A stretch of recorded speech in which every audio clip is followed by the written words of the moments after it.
Hablaban con plomo y humo. Si alguien no vigilaba a su espalda, era hombre muerto. Pistoleros. La palabra lo dice todo. Peligro. Hombres con los que era mejor no encontrarse. Hombres violentos que derramaron sangre en la frontera americana. Earp, Masterson y Hitchcock, por nombrar solo unos pocos. Eran jueces errantes. Solamente tenían dos veredictos: no culpable o muerte. Vamos a examinar las herramientas y técnicas usadas por los hombres más desalmados del oeste. Pistoleros.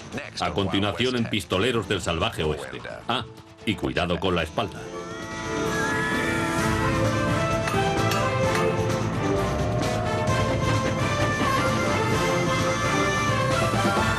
Pistoleros del Salvaje Oeste.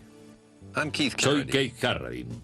Si un hombre no tenía cuidado en el salvaje oeste, podía morir en un instante. Si se quería sobrevivir, era necesario dominar las herramientas del oficio. Y si el oficio era matar a otros, la herramienta era el revólver. El revólver fue probablemente la herramienta más usada en el salvaje oeste. Era un seguro de vida hecho de plata y marfil, mucho más fiable que los desagradables síntomas que se podían padecer tras haber pasado la noche con una de las chicas del salón. El revólver se llevó vidas, pero también ayudó a salvarlas. Por eso todos hablamos del salvaje oeste.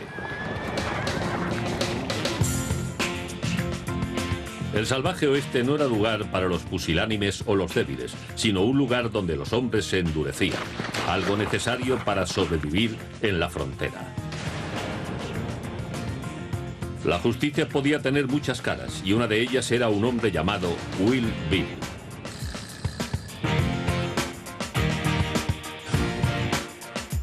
Todas las mañanas, James Balder Hickok vaciaba y recargaba sus revólveres Colt Navy de cachas de marfil. El hombre al que llamaban Wild Bill no era exactamente un salvaje, sino alguien que se preocupaba por salvar su pellejo. Los revólveres Colt Navy de Hitchcock eran del calibre 36, de pistón y bala esférica, de 6 disparos con un alcance preciso de 45 metros. No utilizaban cartuchos, se cargaban con pólvora negra y bolas de plomo. Un fulminante de percusión en la parte trasera de las recámaras proporcionaba la chispa que hacía arder la pólvora lanzando la bala. Funcionaban bien la mayoría de las veces, pero la fría temperatura nocturna podía hacer que la pólvora se contrajera y humedeciera en las recámaras. Eso originaba fallos al disparar que podían hacer pasar un mal rato al pistolero. Como sheriff de Abilene, Kansas en 1871, Hickok no podía asumir riesgos. Recargaba con frecuencia sus revólveres porque, como él decía, había que estar seguro.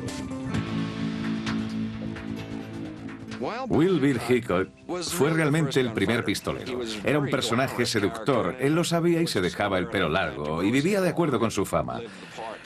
Hickok era además un hombre extremadamente peligroso. De eso no hay ninguna duda. El ritual matutino de Wild Bill decía mucho de él. Hickok sabía que su supervivencia dependía de algo más que su agresividad. También necesitaba una tecnología fiable. Hickok fue al oeste a mediados del siglo XIX. Iba en busca de fortuna y aventura. En 1865 estaba en Springfield, Missouri, y fue allí donde empezó a ganarse su reputación de pistolero. En julio de 1865, Hickok perdió a las cartas con un jugador llamado Dave Tadd, pero no tenía dinero en efectivo para pagar. Para empeorar las cosas, ambos deseaban los favores de la misma chica, con lo que a su deuda se unía la disputa por una mujer. Tadd provocó a Wild Bill cogiendo su reloj de la mesa de juego y luciéndolo posteriormente. La provocación continuó durante un par de días y finalmente Tadd le dijo a Hickok que cruzaría la plaza del pueblo con el reloj en su bolsillo, a lo que Hickok le respondió: si los muertos andan, podrás hacerlo. Tadd ignoró la amenaza y cumplió su promesa. Apareció en la calle con el reloj de Hickok a la vista, pero los Colt Navy de Hickok le estaban esperando.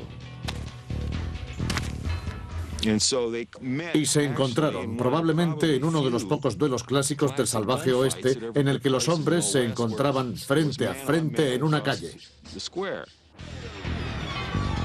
Aunque nunca se identificó exactamente el arma que usó Tad, la mayoría supone que fue un revólver de pistón y bala esférica similar al de Wild Bill.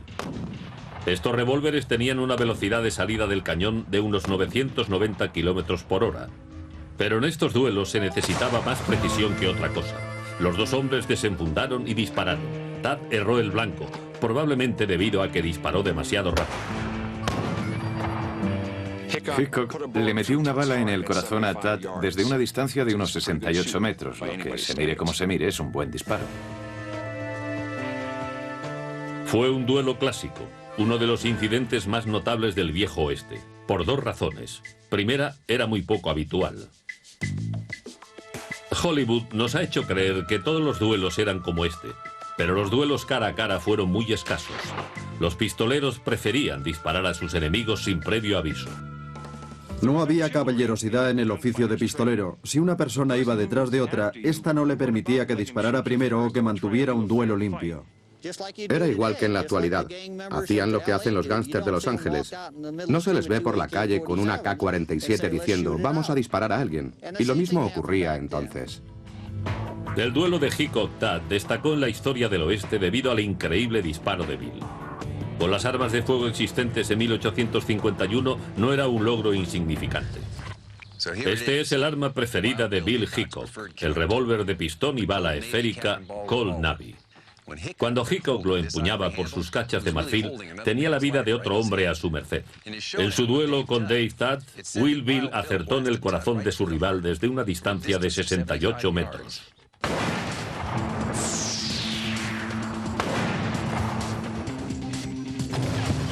Pensemos en esto, un blanco del tamaño de un puño al que Hickok acertó a casi 70 metros de distancia. A esa distancia es como acertarle a un perro de las praderas desde el otro extremo de un campo de fútbol. Pero Hickok tenía una vista sorprendente y el pulso firme. Sabía que con ese revólver tenía que apuntar un poco alto, porque la gravedad hace que el proyectil caiga lo suficiente para cambiar una herida mortal en el corazón por una herida dolorosa en el vientre. Y no olvidemos que Tad a su vez respondía al fuego de Hickok. Para su desgracia falló y fue el último error de su vida. ¿Creen que disparar es fácil?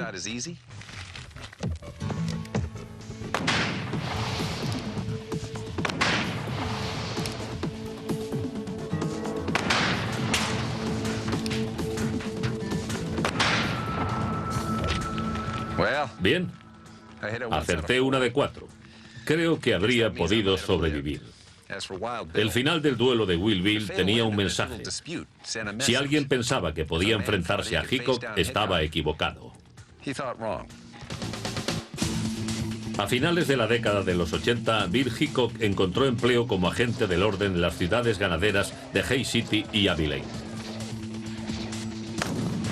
Hubo hombres que trataron de matarlo, pero cayeron ante los revólveres de Bill, tanto ante sus Colt Navy como ante sus Smith & Wesson del calibre 32, que llevaba como armas de reserva.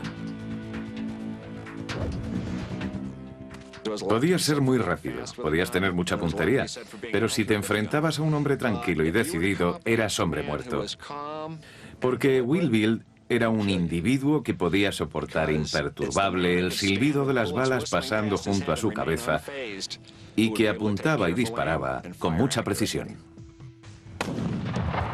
Hickok siempre estaba dispuesto a apretar el gatillo. Pero ser rápido disparando podía tener sus desventajas, y eso fue precisamente lo que acabó con algunos pistoleros.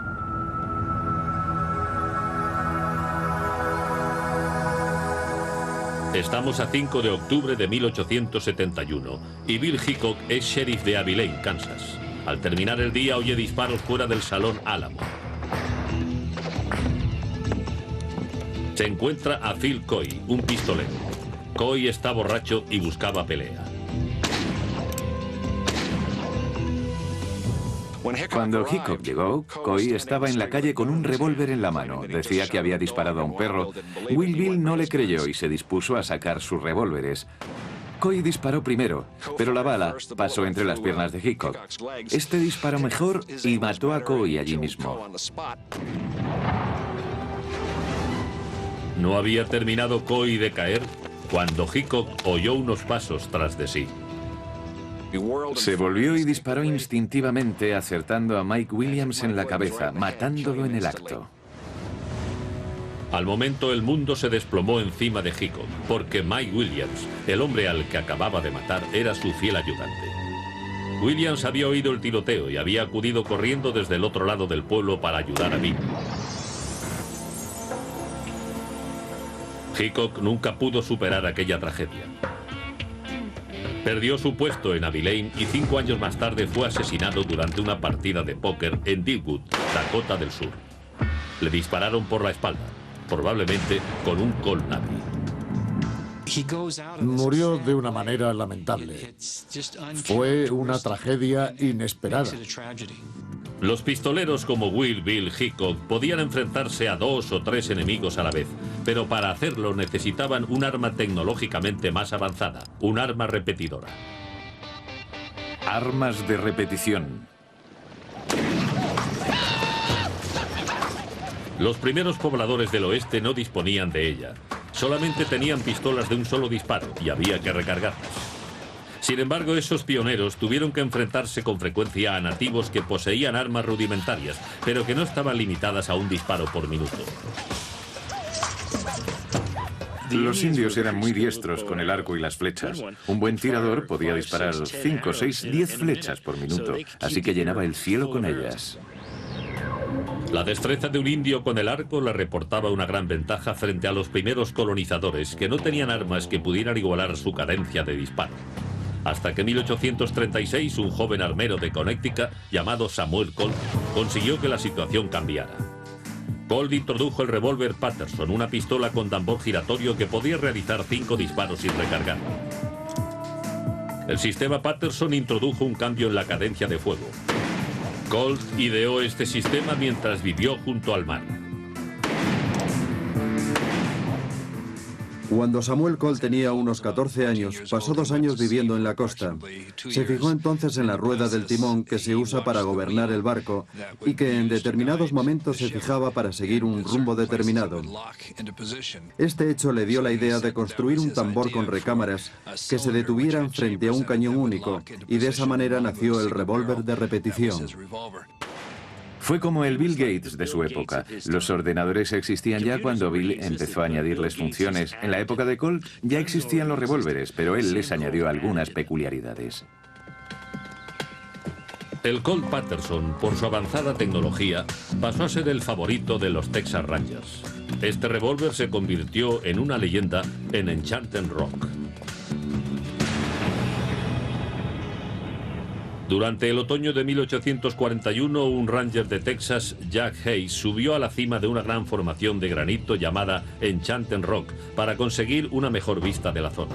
Cuando descendía por ella, Hayes se encontró rodeado por un grupo de comanches hostiles. Provisto de un rifle de un solo disparo y de su nuevo revólver Patterson, el ranger se refugió y se dispuso a mantener un peligroso combate. Enchanted Rock, Texas, 1841. Separado de sus compañeros en una misión de exploración, Jack Hayes se encontró rodeado por un grupo de guerreros comanches. Hayes solo disponía de un rifle de un único disparo y un nuevo revólver, un Colt Patterson de 5 disparos. Los comanches utilizaban lanzas y flechas.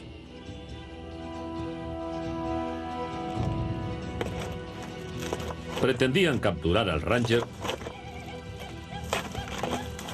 confiados en que poseería armas de un solo disparo.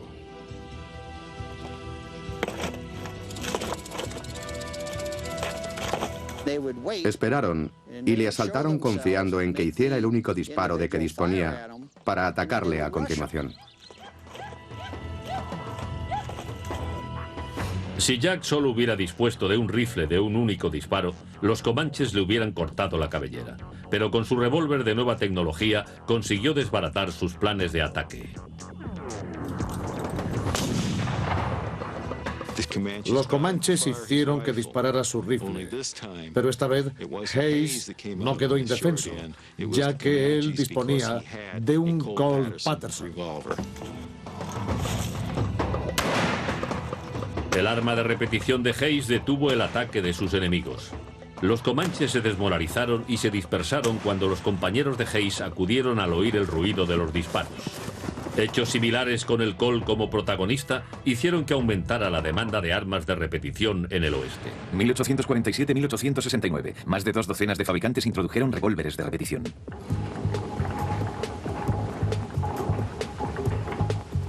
El reto en los fabricantes de armas del este había cambiado. Ahora debían resolver el problema de satisfacer la demanda de esta arma innovadora, lo que desencadenó una revolución en el proceso de fabricación. Sam Colt inventó y patentó herramientas como tornos y molinos. Fue el precursor de Henry Ford y de la industria moderna, que se desarrolló por primera vez en aquellos días. Se dio a conocer en todo el mundo el sistema americano de fabricación. Unas mejores máquinas produjeron unas mejores armas. Muy pronto las industrias empezaron a fabricar mejores modelos de forma masiva y a gran velocidad.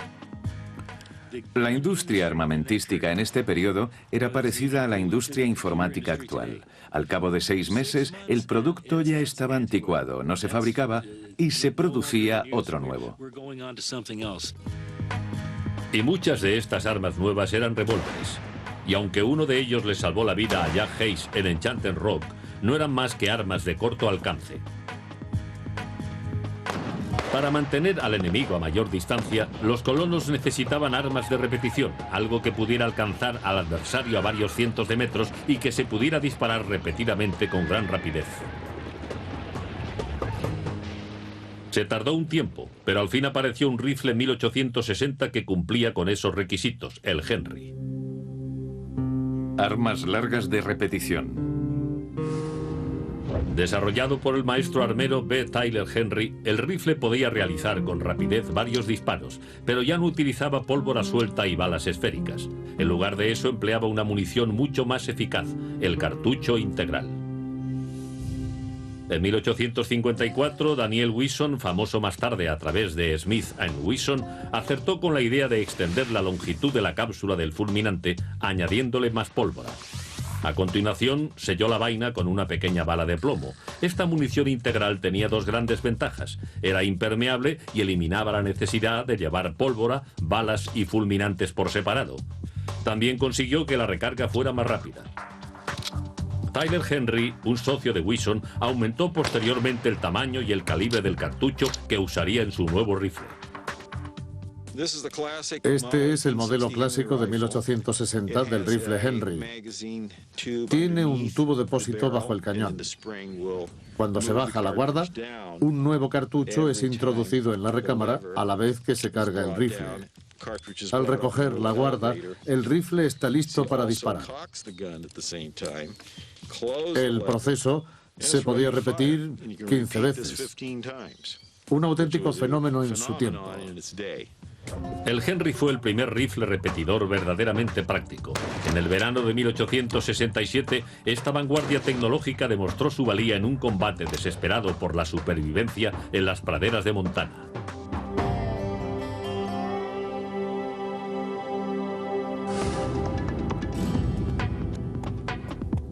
El 2 de agosto de 1867, un grupo de 19 soldados y 6 civiles abandonó el fuerte C.F. Smith para recoger heno con el que abastecer al ganado del ejército. Fuerte Smith pertenecía a la cadena de fortificaciones que guardaban la ruta de Bozeman. Esta ruta pasaba justamente por la tierra de los Sioux Lakotas, por lo que el jefe Nube Roja había declarado la guerra a los intrusos. Nube Roja había reunido a cientos de guerreros para atacar coordinadamente varios puestos del ejército. En un apartado lugar de Highfield fue atacado el pequeño grupo de soldados y civiles. La única defensa que tenían aquellos hombres contra los fieros guerreros era un recinto rápidamente construido con madera y un arma casi desconocida en el oeste.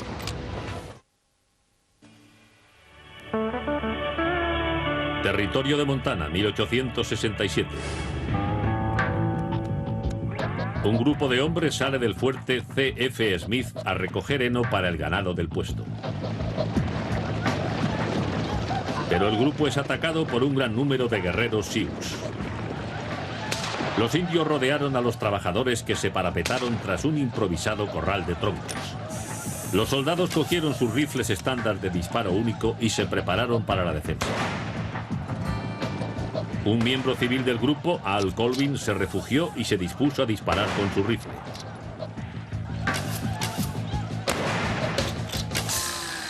Si Colvin se hubiera encontrado en aquella situación 5 años antes, hubiera tenido que disparar con un arma de un solo disparo. Habrían contado entonces con unos 20 fusiles de fuego lento para defenderse de cientos de SEAL. Lo más probable es que el pequeño grupo de soldados y civiles de Fuerte Smith hubiera sido aniquilado.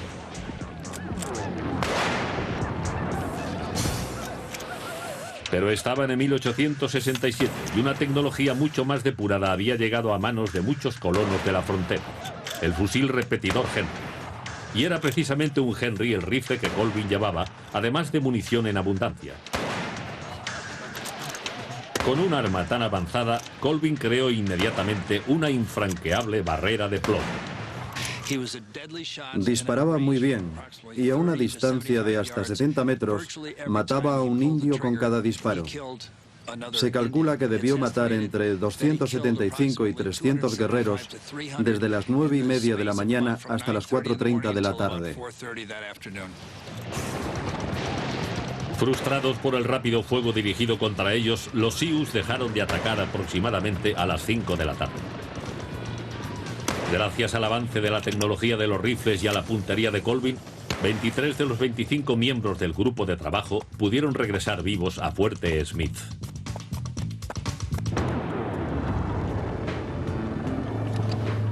Una versión mejorada del rifle Henry fue el Winchester, un rifle repetidor que se convirtió en el favorito de los pistoleros. Pero las ventajas y facilidades para llevar y desenfundar el arma eran frecuentemente tan importantes como el arma misma. La tecnología de las fundas en el viejo oeste no tenía límites. Al igual que las armas de fuego que contenían, las fundas experimentaron varias transformaciones. Fundas. Empecemos a finales de los años 60. Esta funda era conocida como la Slim Jim y parecía diseñada para guardar una salchicha. Está inspirada en una funda muy común en tiempos de la Guerra de Secesión, pero aquella tenía cubierta y esta no tenía ninguna para que el acceso al revólver sea más rápido. Al cabo de una década nos encontramos con una funda muy popular en los años 70. Es la que llamaban Mexican Loop y estaba hecha de una sola pieza de cuero.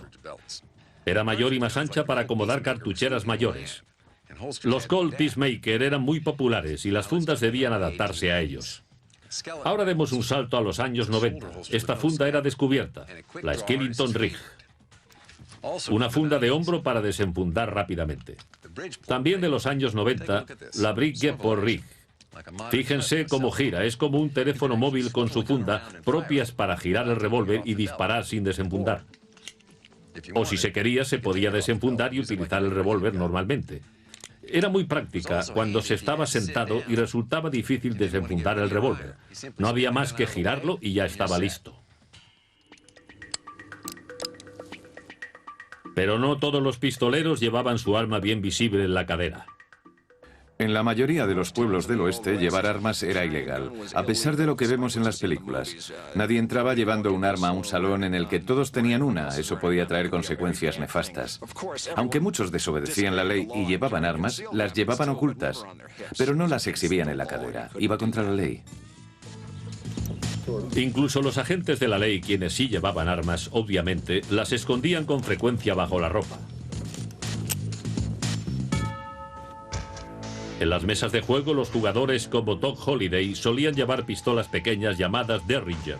Eran lo suficientemente pequeñas para ocultarlas en un bolsillo del chaleco. Este es un Derringer clásico. Se abre apretando hacia abajo esta palanca. A continuación se bajan los cañones. Tiene otra palanca pequeña en el lateral que sirve para eyectar los cartuchos.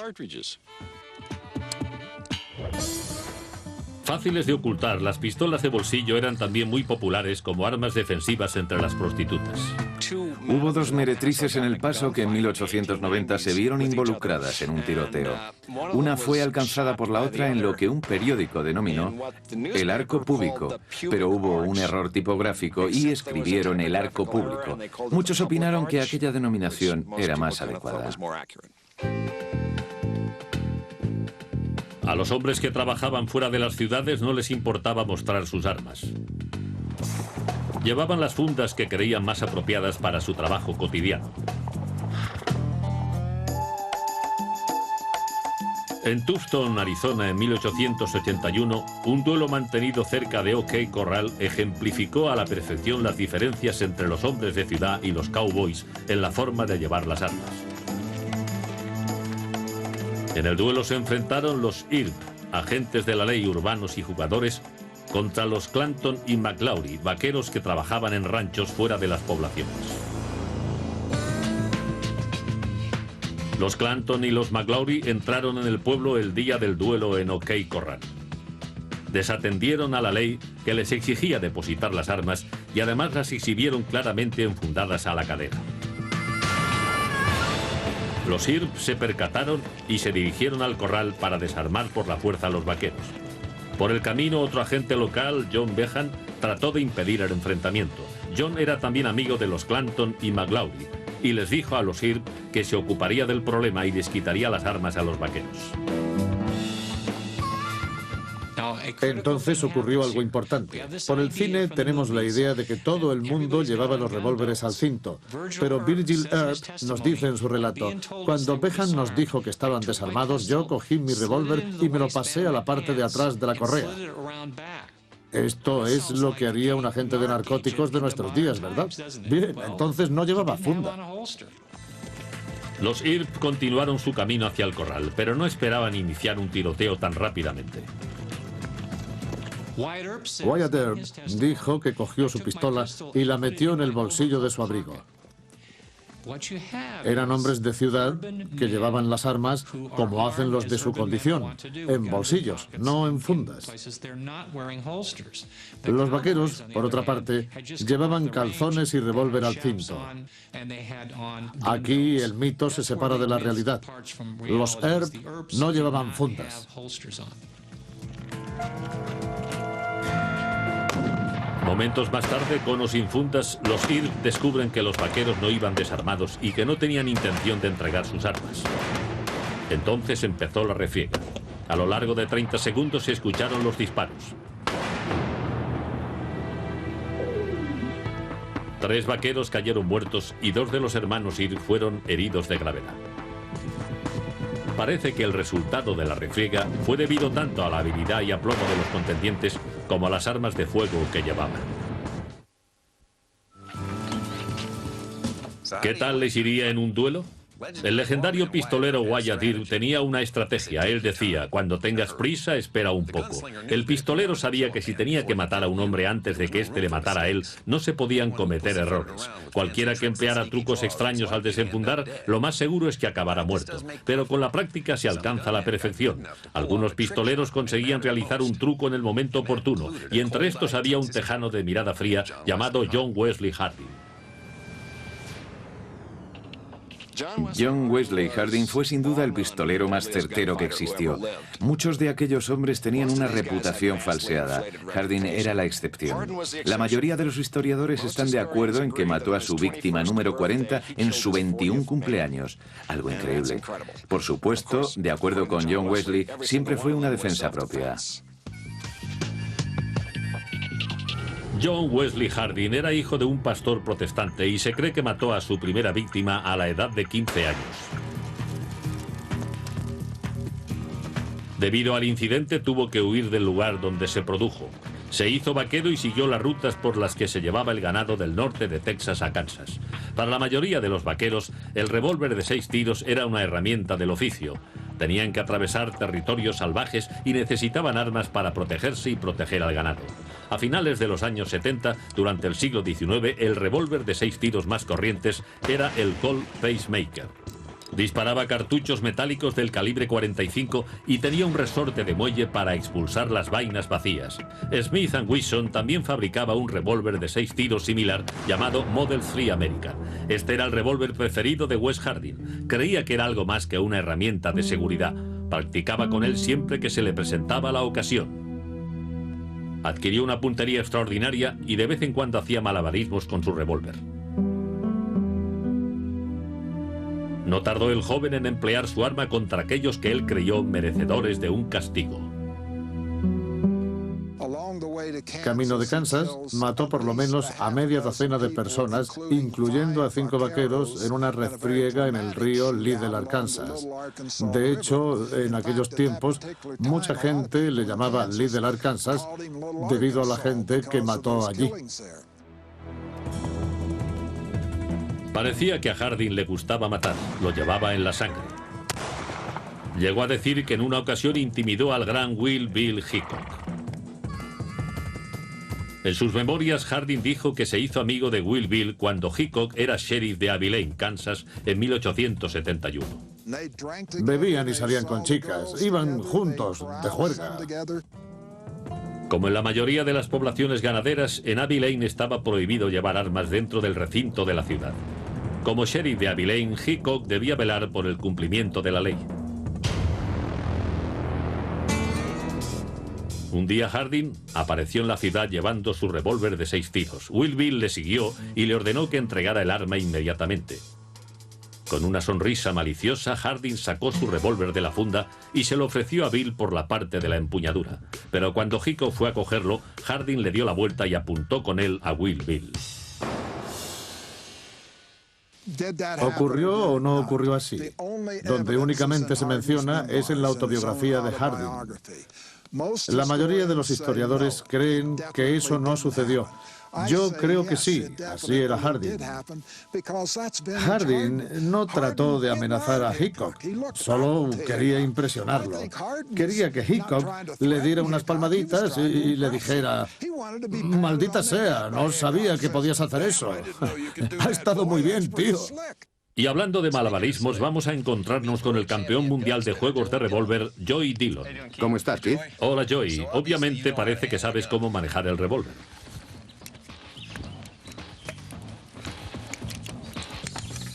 Obviamente. ¿Por qué no nos muestras el truco que le hizo John Wesley Harding a Wild Bill Hickok? Muy bien, por lo que sé, esto es lo que hizo. ¿Por qué no haces de Bill Will y me pides el revólver? Bien, ya conoces las reglas. No se permiten armas en la ciudad. Dámela. Muy bien, sheriff. Con cuidado, este es mi trabajo. Y yo hago esto con naturalidad. Muéstrame cómo perfeccionaste el truco. Bien, Keith, se hace así. Coges el revólver al revés, así, manteniendo el dedo índice por fuera de la guarda. Dejas que el revólver caiga hacia el lado, así, dejando que el dedo entre en la guarda y entonces le das la vuelta. Al mismo tiempo coges la empuñadura y cargas así. Sabes, siempre me han dicho que John Wesley Harding sabía manejar los revólveres. ¿Por qué no nos muestras alguno de sus movimientos? Es un placer, Keith.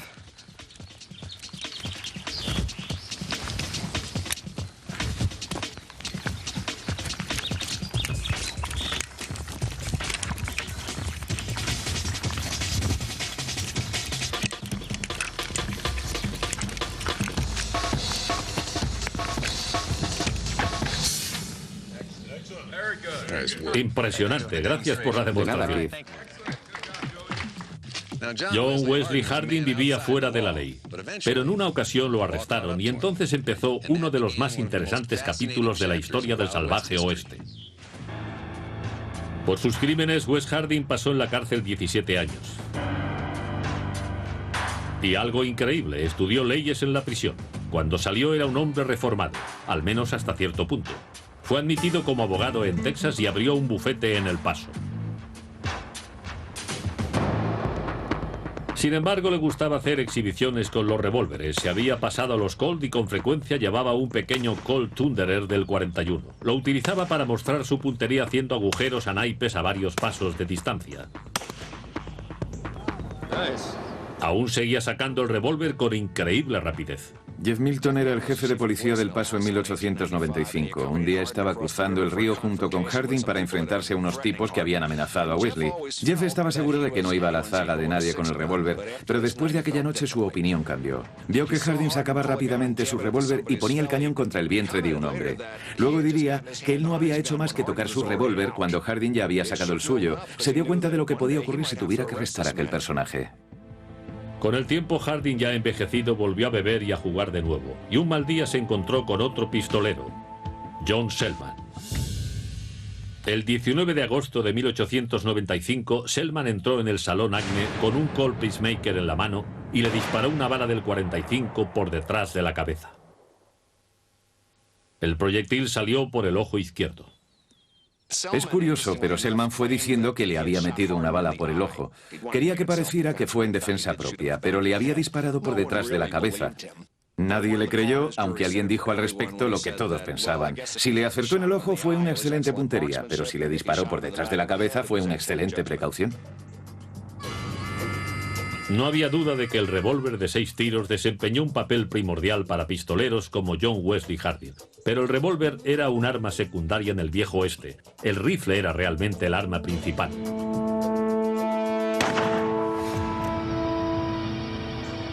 El 7 de septiembre de 1876, 8 bandidos, antiguos combatientes de la Confederación, divididos en grupos, se dirigieron a la pacífica comunidad agrícola de Northfield, Minnesota. Esos rufianes estaban muy lejos de su casa en Missouri, pero según se decía, Northfield tenía un banco que rebosaba dinero yanqui. Aquellos pistoleros sureños, dirigidos por Jesse James y Cole Younger, mantuvieron una guerra personal contra los bancos y trenes norteños durante al menos 10 años. Los hermanos James y los hermanos Younger formaron el sindicato del crimen de más éxito que saliera de la guerra de secesión. Robaron impunemente trenes, bancos y diligencias, incluso recintos feriales. Nadie pudo detenerlos porque las gentes de Missouri les ofrecían refugio en sus casas. Básicamente, sus tácticas consistían en llegar por sorpresa a una ciudad, disparar a discreción, entrar en el banco, coger el dinero y salir corriendo de la ciudad. Pero la incursión en Northfield sería diferente. La ciudad había sido avisada y la suerte de los hermanos James y Younger estaba a punto de cambiar. Northfield, Minnesota, 1876. La banda de los James Younger de Missouri, que llevaron sus tácticas de proscritos al norte, confiaba en que los bancos de las pacíficas comunidades de Minnesota fueran presa fácil. La banda se separó en grupos e intentó asaltar al First National Bank de Northfield. Era un buen objetivo. En el banco había miles de dólares. Pero lo que no tuvieron en cuenta es que estaban en la temporada de caza. Y tampoco contaron con la tenacidad de los de Northfield y Minnesota. Y se metieron de cabeza en un avispero. La banda entró en el banco, pero aunque lo intentaron, no pudieron conseguir que el cajero abriera la caja fuerte. Alguien de la ciudad se dio cuenta de lo que ocurría y salió a la calle gritando: «Coged las armas, están robando el banco». Los pistoleros fallaron el intento de robo y trataron de huir, pero la gente de Northfield estaba armada y preparada. Cogieron rifles de caza que les prestaron en una tienda local. Y desde luego les hicieron daño, porque eran rifles en toda regla. Los rifles tienen gran alcance y precisión y pueden dispararse desde una distancia más que prudencial. Si los ciudadanos de Northfield hubieran escogido revólveres, es probable que el resultado de la incursión hubiera sido diferente. Los revólveres de aquella época no tenían precisión más allá de los 45 metros. Con ellos, los defensores de Northfield hubieran necesitado estar mucho más cerca de la banda para acertar el tiro. Como los del grupo James Younger eran asesinos experimentados, muchos ciudadanos podrían haber muerto y la banda quizás hubiera escapado sin problemas. En lugar de eso, los bandidos salieron llenos de agujeros. 3 de ellos murieron intentando escapar, y todos, menos Jesse James, resultaron heridos. Pero aunque el rifle ayudó a que fracasara el robo de Northfield, el arma tenía una gran limitación. Requería cierta puntería por parte del tirador. La escopeta era más tolerante y se convirtió en una de las armas más mortíferas del oeste.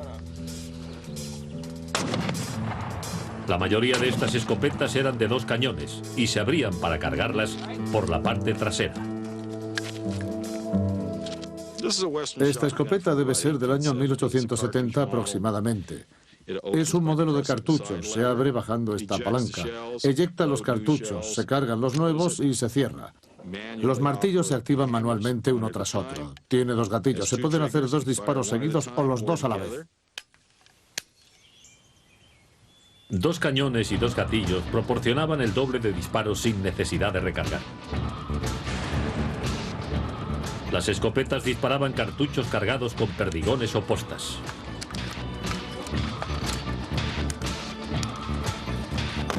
Al salir del cañón, los perdigones se expanden en un círculo de unos 20 centímetros de diámetro. A finales de abril de 1881, una escopeta de 2 cañones desempeñó un papel fundamental en una de las evasiones carcelarias más espectaculares de los tiempos del salvaje oeste.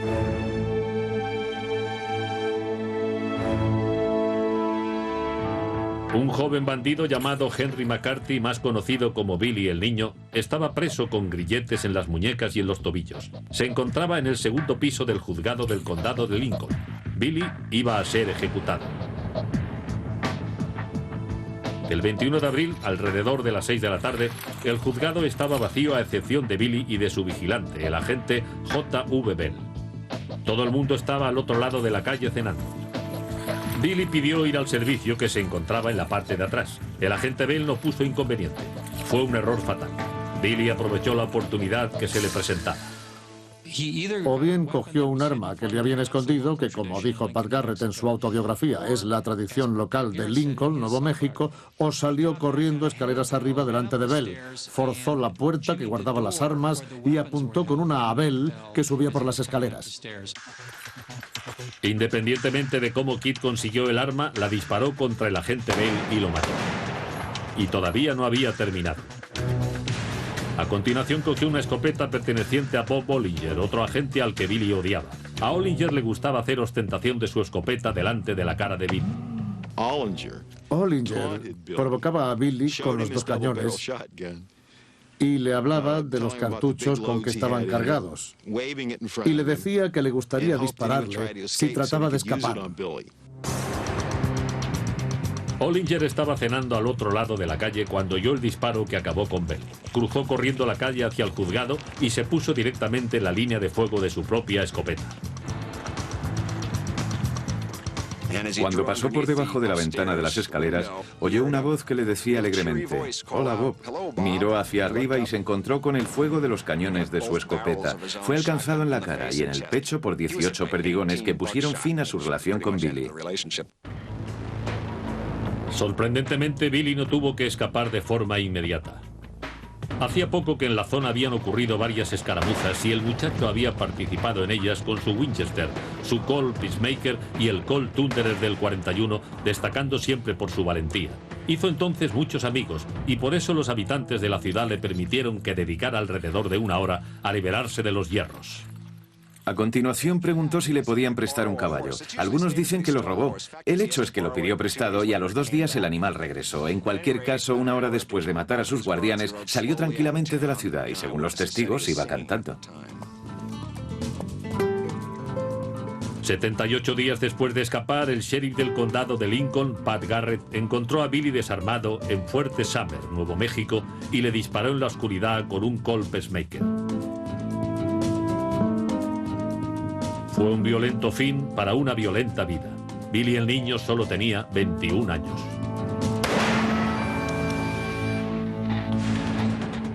Los pistoleros eran unos hombres rudos, acostumbrados a una vida dura.